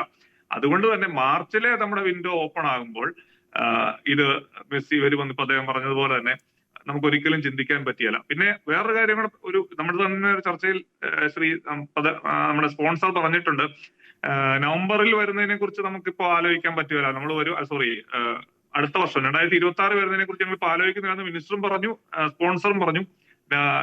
എന്താണ് ഒക്ടോബറിലോ നവംബറിലോ വന്നാൽ മതി എന്നുള്ള പ്രസ്താവന നിങ്ങളുടെ അതിപ്പോ താൻ പറഞ്ഞതല്ലേ തനിക്ക് തന്നെ മാറ്റി പറയാലോ എന്നതാണ് ഇന്നലെ സ്പോൺസറായ ആൻഡ്രു അഗസ്റ്റിൻ പറഞ്ഞത്. ശ്രീ രാജേഷ് കുമാർ, ഇവിടെ ഇപ്പോ നോക്കൂ, ഈ എന്തായാലും സർക്കാർ ഒരുപക്ഷെ ഇത് മെസ്സി ഇവിടെ എത്തിക്കുക എന്ന ഉത്തമമായിട്ടുള്ള ആഗ്രഹത്തിന്റെ പുറത്ത് ചെയ്തതാണ്. അതിൽ ഈ സ്പോൺസറെ ഏൽപ്പിച്ചു. ഇപ്പോൾ വരുന്നില്ല എന്നുള്ള കാര്യം തീരുമാനമായിരിക്കുന്നു. അവർക്ക് തന്നെ അത് സ്ഥിരീകരിക്കേണ്ടി വന്നിരിക്കുന്നു. ഇപ്പോൾ ഉയരുന്ന പ്രധാന ആരോപണം ഈ കരാറുമായി ബന്ധപ്പെട്ടാണ്. അതിൻ്റെ നീക്കുപോക്കുകൾ എന്താണ്, ഇതുവരെയുള്ള ധാരണ എന്താണ് എന്നത് സംബന്ധിച്ചാണ്. സർക്കാരിന് ഒന്നും ഒളിക്കാനില്ലെങ്കിൽ എന്തുകൊണ്ടാണ് ഇത് വ്യക്തമാക്കാത്തത്? കരാറിനെ സംബന്ധിച്ച് ചോദിക്കുന്ന മാധ്യമങ്ങളെടുത്ത് മുന്നിൽ ഒന്നും ഇല്ലാണ്ട് പെട്ടെന്ന് ചെയ്യുന്നുണ്ടല്ലോ, പണി ചെയ്യുന്നുണ്ടല്ലോ, ആത്മാർത്ഥമായി അവർ ശ്രമിക്കുകയല്ലേ എന്ന് മാത്രം പറഞ്ഞ് മിനിസ്റ്റർ ഒഴിവാകുന്നത് എന്തുകൊണ്ടാണ് GCDA പ്രതികരിക്കാത്തത്? എന്തുകൊണ്ടാണ് ഇതുമായി ബന്ധപ്പെട്ട് ഒരു പ്രതിനിധി പോലും ഒരു ചാനൽ ചർച്ചയിൽ വന്ന് സംസാരിക്കാൻ തയ്യാറാകാത്തത്? ഭരണപക്ഷത്തെ MLAക്ക് തന്നെ ഇതിൽ എന്തൊക്കെയോ ഉണ്ട് എന്ന തരത്തിൽ ഇങ്ങനെയല്ല കാര്യങ്ങൾ നടക്കേണ്ടത്, ഞങ്ങളൊന്നും അറിഞ്ഞില്ല എന്ന് പറയേണ്ടി വരുന്നത് എന്തുകൊണ്ടാണ്? സ്പോൺസർ ഈ സ്റ്റേഡിയത്തിന്റെ അവകാശം ചോദിക്കുന്നു എന്ന തരത്തിൽ വാർത്തകൾ വരുമ്പോൾ പോലും ഇവർക്ക് മിണ്ടാതിരിക്കേണ്ടി വരുന്നത് എന്തുകൊണ്ടാണ്? ഒന്നും മറക്കാനില്ലെങ്കിൽ ഇപ്പോൾ ഒരു വിശദീകരണം കൊടുത്ത് അവസാനിപ്പിക്കാവുന്നതല്ലേ ഉള്ളൂ കാര്യങ്ങൾ. ഹരിയാണ ഒരു 2-3 ആഴ്ച മുമ്പ് നടന്ന ഒരു സംഭവം ഞാൻ പറയാം. അതായത് ഇതിന്റെ സുരക്ഷാ കാര്യങ്ങൾ വിലയിരുത്തുന്നതിനായിട്ട് മുഖ്യമന്ത്രിയുടെ അധ്യക്ഷതയിൽ ഒരു യോഗം ചേരുകയാണ് എന്ന് പറഞ്ഞുകൊണ്ട് ഒരു യോഗം തിരുവനന്തപുരത്ത് ചേരുകയുണ്ടായി. മുഖ്യമന്ത്രി അതിൽ പങ്കെടുത്തു എന്നുള്ളതിന് വ്യക്തതയില്ല, പക്ഷെ അങ്ങനെ ഒരു യോഗം ചേരുകയുണ്ടായി. ഈ യോഗം ചേർന്നതിന് ശേഷം നമുക്ക് അർജന്റീന വരുന്നു, അതിന്റെ കാര്യങ്ങളെല്ലാം DGP അടക്കം പങ്കെടുത്ത ഇതാണ്. അതേ തുടർന്ന് എറണാകുളത്തും ഈ പറയുന്ന പോലീസ് മേധാവികളുടെ ഒക്കെ യോഗം ചേരുന്നുണ്ടായിരുന്നു. ഈ മെസ്സി വരും കേട്ടോ എന്ന് പറഞ്ഞ ഫേസ്ബുക്ക് പോസ്റ്റിന് ശേഷം ഉണ്ടായ ഡെവലപ്മെന്റുകൾ പലതും വരും. ഇപ്പൊ ഇന്നിപ്പോ നമ്മുടെ ഭരണകക്ഷിയുടെ പ്രതിനിധികൾ ആരും തന്നെ ഇന്ന് ഈ ചർച്ചയിൽ പങ്കെടുത്തിട്ടില്ല. ഞാൻ മനസ്സിലാക്കുന്നത് കായിക വകുപ്പ് ഇത് സർക്കാർ, പ്രത്യേകിച്ച് ഭരണകക്ഷിയായ CPM ഈ വിഷയത്തിൽ ഒരു ബാക്ക് ഫുട്ടിലാണ് എന്നുള്ളതാണ് ഞാൻ മനസ്സിലാക്കുന്നത്. അതായത് ഇതുമായി ബന്ധപ്പെട്ട് ഇനി മുന്നോട്ട് പോകുന്നതിൽ, പ്രത്യേകിച്ച് മാർച്ചിൽ മത്സരം ഇനിയിപ്പോ ഇൻ കേസ് നടന്നാൽ പോലും അതുമായിട്ട് മുന്നോട്ട് പോകണ്ട എന്നുള്ള ഒരു തീരുമാനത്തിലാണെന്നാണ് ഞാൻ മനസ്സിലാക്കുന്നത്. അപ്പൊ സർക്കാർ വൃത്തങ്ങളിൽ നിന്ന് നമ്മുടെ സോഴ്സ് വെച്ച് മനസ്സിലാക്കുന്നത് അത്തരത്തിൽ ഇതുമായി മുന്നോട്ട് പോകണ്ട എന്നൊരു തീരുമാനം അവർ എടുത്തിട്ടുണ്ടെന്ന് തോന്നുന്നു. പിന്നെ മാർച്ചിൽ നടക്കുവാണെങ്കിൽ നല്ല കാര്യം, അതുമായിട്ട് അല്ലാതെ ഇതിനകത്ത് പ്രതികരണത്തിനോ മറ്റതുവരെ ഇത്തരത്തിലുള്ള പ്രതികരണത്തിലൊന്നും പോകണ്ട എന്നാണ് മനസ്സിലാക്കുന്നത്. ഇനി അഴിമതിയായി ബന്ധപ്പെട്ട കാര്യം, ഇൻ കേസ് ഇപ്പൊ നമ്മള് ഈ നവംബർ മാസം ഇത് സ്റ്റേഡിയം നവീകരണം പൂർത്തിയാകുന്നില്ല, മുന്നോട്ട് നീക്കുക, അർജന്റീനയുടെ വരവ് സംബന്ധിച്ച് ഇപ്പോഴും അനിശ്ചിതാവസ്ഥ നിലനിൽക്കുന്നു. സ്റ്റേഡിയത്തിന്റെ പല ഭാഗങ്ങളും പൊളിച്ചിട്ടേക്കുന്നു സീറ്റ് പിടിപ്പിക്കുന്നതിനായിട്ട്. ഇൻ കേസ് അർജന്റീന വരുന്നില്ല എന്നൊരു ക്ലിയർ കട്ടായിട്ട്, മാർച്ചിലും വരാൻ സാധിക്കില്ല എന്നുള്ളൊരു ക്ലിയർ കട്ടായിട്ടൊരു മറുപടി കൂടി വന്നു കഴിഞ്ഞാൽ ഈ പണം മുഴുവൻ ചെലവഴിച്ചത്, അത് കരാറില്ല എന്ന് നമ്മൾ മാധ്യമ റിപ്പോർട്ടുകൾ പലതും സൂചിപ്പിക്കുന്നു. ഈ പണം മുഴുവൻ ചെലവാക്കിയതിന് എന്ത് തെളിവ്? അല്ലെങ്കിൽ ഇതുമായി ബന്ധപ്പെട്ട സ്റ്റേഡിയം വീണ്ടും പഴയ അവസ്ഥയിലേക്ക് പോകുക, അല്ലെങ്കിൽ കൂടുതൽ ജീർണ അവസ്ഥയിലേക്ക് പോവുകയാണ്. അണ്ടർ-17 ഫുട്ബോൾ വേൾഡ് കപ്പ് ഫിഫയുടെ അണ്ടറിൽ നടന്ന സമയത്ത് ഇവിടെ ഡ്രെയിനേജ് പ്രശ്നം, എന്ന് വെച്ചാൽ ഇപ്പം അണ്ടർ-17 ആയിക്കോട്ടെ, അണ്ടർ-20 ആയിക്കോട്ടെ, വനിതാ വേൾഡ് കപ്പ് ആയിക്കോട്ടെ, സൗഹൃദ മത്സരങ്ങളായിക്കോട്ടെ, ഫിഫ വേൾഡ് കപ്പ് തന്നെ ആയിക്കോട്ടെ, ഓരോന്നിനും ഫിഫയ്ക്ക് സ്റ്റേഡിയം റെഗുലേഷൻസ് ഉണ്ട്. അല്ലെ സ്റ്റേഡിയം ഇങ്ങനെ ആയിരിക്കണം എന്നുള്ള മാനദണ്ഡങ്ങളുണ്ട്. അതിന് അണ്ടർ-17 വളരെ വളരെ ബുദ്ധിമുട്ടിയാണ് ഫിഫയിൽ നിന്ന് അനുമതി പോലും ലഭിക്കുന്നത്. ഒരു ISL മത്സരം നടത്താനുള്ള ഫിറ്റ്നസ് പോലും നമ്മുടെ സ്റ്റേഡിയത്തിലാന്ന് പറഞ്ഞിട്ടുണ്ട്. ഇതും അതായത് ഇവരുടെ കരാറില്ലാതെ ഈ 70 കോടി മുടക്കി എന്ന് പറയുകയും ചെയ്യുന്നു. സ്പോൺസർ ഇതിൽ പ്രാതിനിധ്യം അല്ലെങ്കിൽ ഇതിനകത്ത് കരാറിന്റെ ഭാഗമാകണം എന്ന് സ്പോൺസർ വ്യക്തമാക്കുകയും ചെയ്ത സാഹചര്യത്തിൽ അതിന് സർക്കാർ സമ്മതിക്കാതിരിക്കുന്ന ഒരു സാഹചര്യം വന്നു കഴിഞ്ഞാൽ ഈ സ്പോൺസർ ഇട്ടിട്ട് പോകും. നമ്മൾ ആരോട് ഉത്തരവാദിത്വം? നമ്മുടെ മുന്നിൽ സ്പോൺസർ ആര് X or Y എന്നുള്ളത് നമ്മുടെ പ്രശ്നമേ അല്ല, പബ്ലിക്കിന് അത് ഇഷ്യൂ അല്ല. സർക്കാർ ഇടപെട്ടാണ്. സർക്കാർ, കേരളത്തിന്റെ കായിക മന്ത്രിയാണ് പൊതുസമൂഹത്തിന് മുമ്പിൽ വന്ന് പറഞ്ഞത് മെസ്സി വരാൻ പോവുകയാണ്, മെസ്സിയും അർജന്റീന ടീമും കേരളത്തിലേക്ക് വരാൻ പോവുകയാണ് ഇവിടെ വന്ന് കുട്ടികളോടൊപ്പം ഫുട്ബോൾ കളിക്കും, ഇവിടെ വന്ന പ്രധാനപ്പെട്ട ആൾക്കാരുമായിട്ട് സംവദിക്കും. ഇതൊക്കെ പറഞ്ഞ് കേരളത്തിന്റെ കായിക മന്ത്രിയാണ്. സ്പോൺസർ എന്ത് പറഞ്ഞാലും അത് നമ്മളെ സംബന്ധിച്ച് നമുക്ക് വിഷയമാകേണ്ട കാര്യം പോലുമല്ല. അതിൽ സർക്കാർ വ്യക്തത വരുത്തേണ്ടത് ആവശ്യമാണ്. പബ്ലിക് മണി ഇതിനകത്ത് ഇൻവോൾവ് ആയിട്ടുണ്ടെങ്കിൽ ശരി, സ്പെയിനിൽ പോയത് ഒഴിച്ചാൽ ബാക്കി എന്തൊക്കെ ഇടപെടൽ സർക്കാരിന്റെ ഭാഗത്തു നിന്നും ഉണ്ടായി? അതിനു ചെലവാക്കിയ 13 ലക്ഷം ഉൾപ്പെടെ ഇതുമായി ബന്ധപ്പെട്ടുള്ള ചെലവുകൾ വെള്ളത്തിൽ വരച്ച വരയാകുമോ? ഈ സ്റ്റേഡിയം നവീകരണവുമായി ബന്ധപ്പെട്ടുള്ള കരാർ എന്താണ് വ്യവസ്ഥ? അതിന് ചിലവാക്കിയ പണം എങ്ങനെയാണ് അവർ വസൂലാക്കാൻ പോകുന്നത്? സ്റ്റേഡിയത്തിന്റെ മേലുള്ള അവരുടെ അവകാശ പ്രഖ്യാപനത്തെ സർക്കാർ എങ്ങനെ നേരിടാൻ പോകുന്നു? നിരവധി ചോദ്യങ്ങളുണ്ട്. ഇതിന് ഉത്തരം വേണം. ഓരോ മനുഷ്യനും അതറിയാനുള്ള അവകാശമുണ്ട്. ഒളിച്ചോടുകയല്ല, ചോദ്യങ്ങൾക്ക് മറുപടി പറയുകയാണ് സർക്കാർ ചെയ്യേണ്ടത്. ഒരു പ്രതിനിധി അയച്ചു പോലും കാര്യങ്ങൾ വിശദീകരിക്കാൻ തയ്യാറാകാത്ത സാഹചര്യം കൂടുതൽ ദുരൂഹത ഉയർത്തുന്നതാണ്. എന്തായാലും ഈ വിഷയവുമായി ബന്ധപ്പെട്ട് നമ്മൾ പ്രേക്ഷകരോട് ചോദിച്ചത് മെസ്സിയുടെ പേരിലും തട്ടിപ്പിന് നീക്കമോ എന്നതാണ്. അതെ എന്ന് പറയുന്നു 90% പ്രേക്ഷകർ, അല്ല എന്ന് പറയുന്നത് 7% മാത്രമാണ്. അപ്പോൾ ബഹുജനത്തിന് ഇതിൽ വലിയ സംശയങ്ങൾ ഉണ്ട് എന്നത് തന്നെയാണ് ഈ പോളിന്റെ ഫലവും സൂചിപ്പിക്കുന്നത്. എന്തായാലും വളരെ നന്ദി ചർച്ചയിൽ പങ്കെടുത്ത എല്ലാ അതിഥികൾക്കും. പ്രൈം ഡിബേറ്റ് പൂർണ്ണമാകുന്നു. നമസ്കാരം.